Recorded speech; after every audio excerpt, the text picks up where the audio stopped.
उत्तर प्रदेश के माननीय मुख्यमंत्री जी के अध्यक्षता में उत्तर प्रदेश के माध्यमिक शिक्षा परिषद तथा अन्य बोर्डों के जो छठे, सातवें, आठवें, 9वें और 11वें के विद्यार्थी थे, उनके संदर्भ में ये निर्णय लिया गया कि उनको प्रमोट किया जाएगा और इसी तरीके से हाई स्कूल के जो विद्यार्थी होंगे माध्यमिक शिक्षा परिषद बोर्ड के, उन विद्यार्थियों, उन छात्रों को भी प्रमोट करने का निर्णय और हाई स्कूल की जो वर्ष 2021 की परीक्षा है उसे निरस्त करने का निर्णय माननीय मुख्यमंत्री जी के साथ बैठक में लिया गया। और उत्तर प्रदेश के विद्यार्थियों की सुरक्षा और उनके भविष्य को देखते हुए साथ में ये भी निर्णय हुआ कि किस प्रकार से जो हाई स्कूल के विद्यार्थी हैं उनको बोर्ड में प्रमोट करने की प्रावधि क्या होगी। इस प्रावधि के को बनाने के लिए जो विस्तृत निर्देश, दिशा निर्देश हैं कि इनको 10 से कक्षा 11 में किस प्रकार से प्रोन्नत किया जाए, उस संबंधित माध्यमिक शिक्षा परिषद को के अधिकारियों को उसके निर्देश दिए गए हैं। इसी प्रकार से कक्षा 12 के विद्यार्थियों के लिए ये कहा गया है कि उनके परीक्षा के महत्व को देखते हुए, उनके भविष्य को देखते हुए और परीक्षा की उपयोगिता को देखते हुए ये निर्णय लिया गया कि जो इंटरमीडिएट में पढ़ने वाले जो हमारे विद्यार्थी हैं, जिनकी संख्या लगभग 26,10,316 के आसपास है, ऐसे विद्यार्थियों का की जो परीक्षा है वो जुलाई के द्वितीय सप्ताह में, यदि सारी स्थितियां कोरोना संक्रमण की अनुकूल होती हैं, सामान्य होती हैं, तो भविष्य को देखते हुए इस बारे में द्वितीय सप्ताह में जुलाई के 12वीं कक्षा की परीक्षा को कराने का प्रयत्न किया जाएगा। साथ में ये भी निर्णय लिया गया कि जो 10 प्रश्न पूछे जाते थे एक परीक्षा में, उन 10 प्रश्नों में 5 प्रश्नों का चयन करना होता था, उसकी जगह इस बार 10 में से केवल 3 प्रश्नों का चयन विद्यार्थी को करना होगा। 3 घंटे की जो परीक्षा अवधि होगी उससे घटाकर 1.5 घंटा मात्र परीक्षा अवधि रखी गई है। साथ में ये भी निश्चय किया गया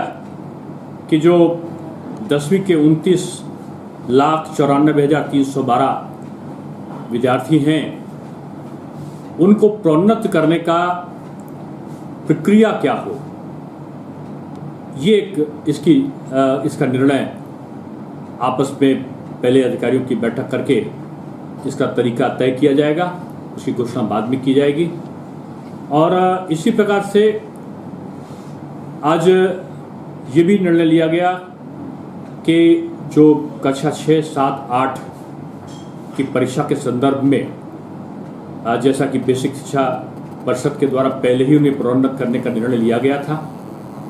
जिन बोर्डों के द्वारा, अन्य बोर्ड जो है माध्यमिक शिक्षा परिषद बोर्ड के अलावा, उनमें निर्णय अगर नहीं लिया गया है बोर्डों के द्वारा, विद्यालय के द्वारा नहीं, तो यह जो निर्णय है, ये निर्णय सभी बोर्डों पर 6, 7, 8, 9, 11 की कक्षाओं में विद्यार्थियों को प्रोन्नत करने के संबंध में लागू होगा। इसको कड़ाई से इसका अनुपालन किया जाए और इस प्रक्रिया के संदर्भ में कोई शिकायत अगर किसी जिले में किसी की पाई जाती है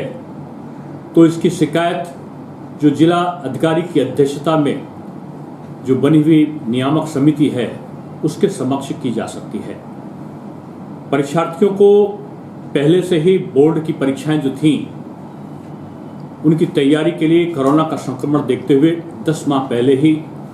ये तय कर लिया गया था कि जो हाई स्कूल और इंटरमीडिएट की परीक्षा हैं उनमें 30% कम कोर्स को करके पठन पाठन की प्रक्रिया जारी रखी जाए। ऑनलाइन कक्षाएं माध्यमिक शिक्षा परिषद प्रयागराज बोर्ड के अंतर्गत जो भी हमारे विद्यालय आते हैं उनमें ऑनलाइन कक्षा का पठन पाठन पहले ही से शुरू हो चुका था। दूरदर्शन के माध्यम से, स्वयं प्रभा चैनल के माध्यम से, ई विद्या चैनल के माध्यम से, वर्चुअल स्कूल के माध्यम से, यूट्यूब और ई ज्ञान गंगा चैनल के माध्यम से तथा लगभग 29 लाख व्हाट्सएप ग्रुप बना के जो प्रधानाचार्य और शिक्षक और अन्य छात्र हैं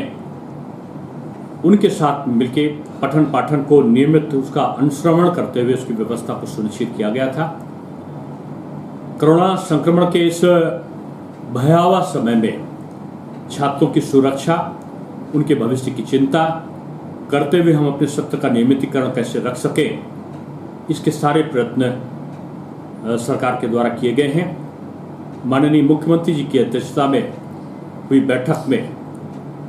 अधिकारियों के साथ और तमाम लोगों के साथ चिंतन मनन के उपरांत ये सारे निर्णय उनके भविष्य को सुरक्षित रखने के लिए किए गए हैं।